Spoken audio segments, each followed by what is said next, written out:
got their weapon. I got cheated out of my childhood.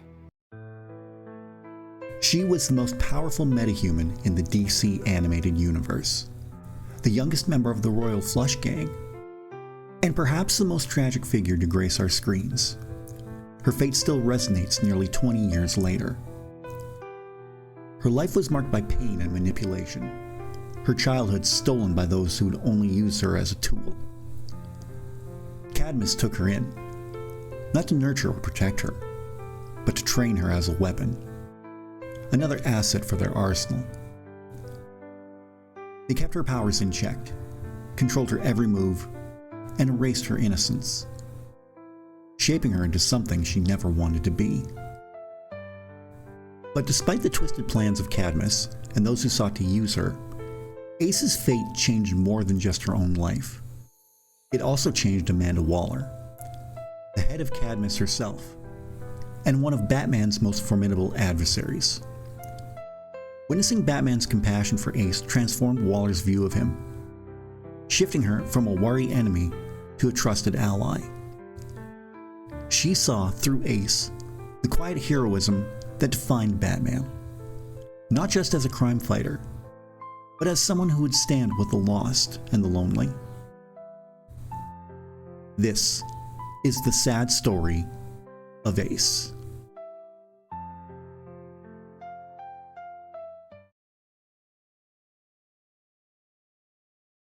Little is known about Ace's past. No given name, no known parents. All we know is that as an infant, she unintentionally left her parents in a catatonic state, her powers manifesting before she could even understand them. Recognizing her potential, an early version of Cadmus took her in, not to help her, but to exploit her abilities. Cadmus used a power-dampening headband on Ace to keep her abilities in check, a device that allowed them to control her without her consent. This headband would later become a crucial element when we revisit Ace's story in the Justice League episode Wild Cards. But for now, it was just one more way Cadmus kept her isolated and controlled, treating her less like a child and more like a weapon. To tell Ace's story, we have to look at 3 key episodes of Justice League and Justice League Unlimited. Let's begin with Ace's first appearance.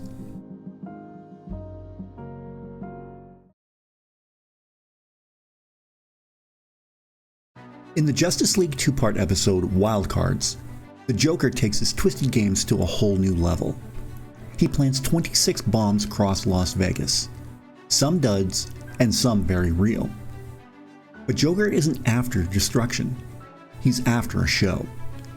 He buys airtime on every major network, broadcasting live as the Justice League scrambles to defuse each bomb, with the whole world watching his deadly game unfold.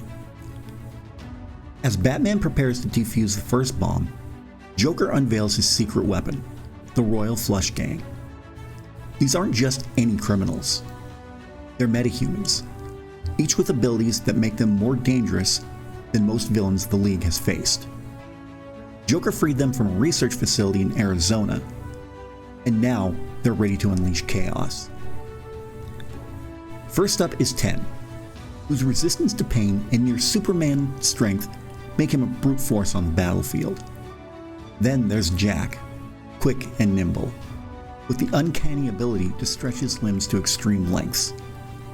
King brings fire, literally, with his power to hurl fireballs, while Queen can manipulate metals with ease.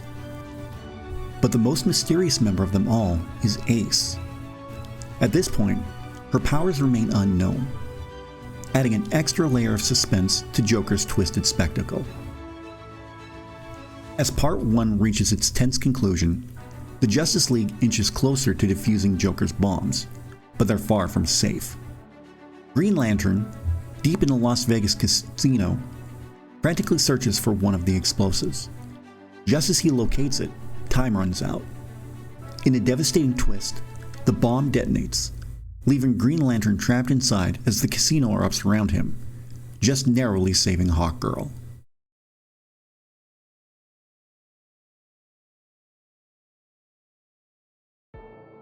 In Part 2 of Wild Cards, Joker's plan comes into terrifying focus. His goal was never to destroy Las Vegas or the Justice League. It was to get as many eyes on his broadcast as possible. With 70 million viewers tuned in, Joker's true ace was finally revealed. Ace herself, whose powers allowed her to drive anyone insane with a single glance. Joker's twisted aim was simple: to turn every viewer just as mad as he was. As Ace's powers are unleashed, more of her tragic past comes to light. A past of manipulation and isolation, turning her into a tool of chaos. But Joker's plan had one flaw. He scorned Harley. Scorned and hurt, Harley unwillingly led Batman straight to Joker's studio. The Dark Knight confronted the Joker, determined to end his madness once and for all. But as Ace locked her gaze on Batman, he too began to feel her influence, teetering on the edge of madness. In a last desperate move, Batman found the power-dampening headband hidden in Joker's jacket, holding it for Ace to see. This act of betrayal from Joker was the last straw. Ace turned her power on him, leaving him in a catatonic state. A weakened Batman, in a rare moment of tenderness, asked Ace where she was planning to go. Her answer was heartbreakingly simple: nowhere. This final encounter left a lasting impact, as Ace disappeared, leaving her story hanging until her reappearance in Justice League Unlimited's Epilogue. Set 65 years in the future, Epilogue serves as the finale for Batman Beyond, and it follows Terry McGinnis as he struggles with a life-changing revelation. He is, in essence, Bruce Wayne's son. Driven to seek answers, Terry makes a late-night visit to the former head of Cadmus, Amanda Waller, and it's here she reveals that it was her doing. She made sure Terry would be Bruce's son. But before she reveals the full story, Waller paints a picture of the kind of man Bruce was. In her own words, she shows Terry why she believed that Gotham needed another Batman, and ultimately, why she thought Bruce Wayne should have a successor. The heart of her story lies in a single defining moment: when Bruce showed kindness to a young girl named Ace. Amanda Waller recounts to Terry one of Bruce's defining moments, a story that would change her perception of him forever. The Justice League was battling a new Royal Flush gang, this time assembled by Ace herself. Now in an impregnable fortress, Ace wielded unimaginable power. But Waller knew the terrible truth. Ace's abilities had evolved, and she was on the verge of dying from a brain aneurysm. The psychic backlash from her death could take countless lives with her. The only solution, Waller told Batman, was to end Ace's life using a device Cadmus had developed. But Batman volunteered to go alone, understanding that Ace might trust him. When he reached her, Ace revealed that she knew he wasn't going to use the device. She saw in him a shared understanding, a childhood lost to forces beyond their control. Accepting her fate, Ace quietly reversed the chaos she had unleashed. She then asked Batman one final favor: to stay with her, telling him as tears streamed down her face that she was scared. And in that silent vigil, Waller saw a side of Bruce that made him more than just a hero. This was the act that convinced her to create another Batman. A Batman like Bruce. The shot of Batman walking away, carrying Ace's lifeless body, is truly and utterly heart-wrenching. Even now, rewatching this episode for this script, it still leaves a lump in my throat that I just can't shake. This scene encapsulates everything about Ace's tragic story and Bruce's unspoken compassion. It's a reminder of the burdens that heroes carry, not just for the world, but for the lives they couldn't save.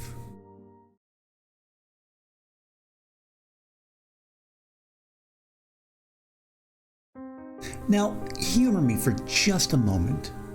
This is me theory crafting, but I feel that Ace showed Batman the ultimate respect here. Think about it. If you were a metahuman who could read people's minds, wouldn't you want to know who the world's greatest detective truly was? Ace could have discovered Batman's identity in an instant, but her restraint, her choice not to cross that line, feels like her way of respecting boundaries, even though few ever respected hers. And then there's another layer to it.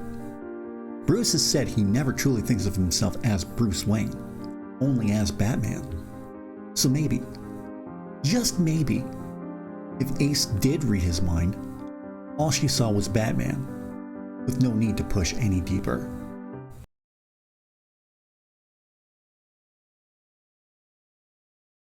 Epilogue continues to resonate with fans around the world. WatchMojo ranked it as the 19th saddest cartoon episode of all time, and ranked Ace's death the 8th saddest cartoon death. What Culture Comics named it the #1 most heartbreaking moment in the DC animated universe. And writer-director and self-proclaimed Batman fanboy Kevin Smith has admitted that this moment moved him to tears. The episode itself scores an impressive 9.2 out of 10 on the Internet Movie Database. As a fun fact, there's even a popular theory that Bruce named his Great Dane in Batman Beyond Ace, after the girl whose life was tragically cut short. Watching Ace through these episodes, I couldn't help but feel this urge to reach out to her, to somehow tell her that everything would be okay. Not in the way a father would, but like an older brother who sees the pain she's carrying. Every time I looked into her eyes, it was as if I could feel that weight, and I just wanted to offer her some small sense of comfort. You could call Ace an antagonist, and I wouldn't disagree. But I don't believe there was an ounce of true malice or evil in her. She was used, first by Cadmus, who saw her only as a weapon, and then by the Joker, who saw her as a tool for chaos. Cadmus may not have had wicked intentions, but their methods were cold and suspect. As for the Joker, his evil is beyond question. Manipulation is his specialty. Ace was a tragic, sympathetic figure, a young girl shaped not by her own choices, but by the twisted plans of others. Ace's story is a powerful reminder that some of the saddest, most meaningful moments in animation go beyond the battles fought and won. They reach deep into the hearts of characters and viewers, leaving an impact that endures long after the credits roll. What moments from the DC animated universe stuck with you? Let me know in the comments section down below. I'd really love to read your thoughts. While you're down there, don't forget to give this video a big thumbs up. I'd really appreciate that.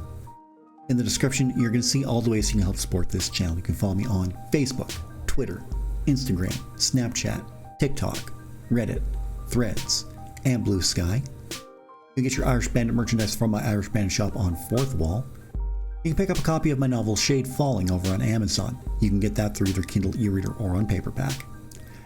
You can buy me a coffee, where right now you can click the link in the description for membership benefits. $5 a month will get you early access to every video on this channel early. You can join myself, Rider Pride 639 and Agent Maverick 86 over on the Level 1 Lounge Gaming podcast. And you can join me over on Twitch, where I stream every Thursday, Friday, Saturday, and Sunday.